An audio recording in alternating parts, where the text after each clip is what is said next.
বিশ্বনবী পাগলের মতো একবার হাউজে কাউসারে যাবেন, একবার সিরাতে যাবেন, একবার পুলসিরাতের দিকে, একবার হাউজে কাউসারের দিকে পাগলের মতো দৌড়াতে থাকবেন। তার কোন গুনাহগার উম্মত যাতে জাহান্নামে ঢুকে না যায়, সেদিন কেউ সুপারিশ করতে পারবে না বিশ্বনবী ছাড়া। এজন্য ৫ নম্বর আল্লাহ বললেন, মান যাল্লাযী ইয়াশফাউ ইনদাহু ইল্লা বিইযনিহি।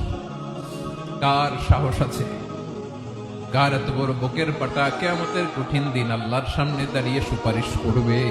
কারো ক্ষমতা নেই, কারো ক্ষমতা নাই। বিশ্বনবী সেদিন সিজদায় পড়ে উম্মতের জন্য কাঁদবেন, সবাই কাঁদবে, নফসি নফসি, আল্লাহ আমারে বাঁচাও, আল্লাহ আমারে বাঁচাও। বিশ্বনবী বলবেন, উম্মতি উম্মতি। বিশ্বনবী আমার জন্য কাঁদবেন, আপনার জন্য কাঁদবেন, আমাদের জন্য সেদিন কেঁদে কেঁদে জাহান্নামের দরজায় দাঁড়িয়ে আমাদেরকে টেনে টেনে জান্নাতে ঢুকাবেন।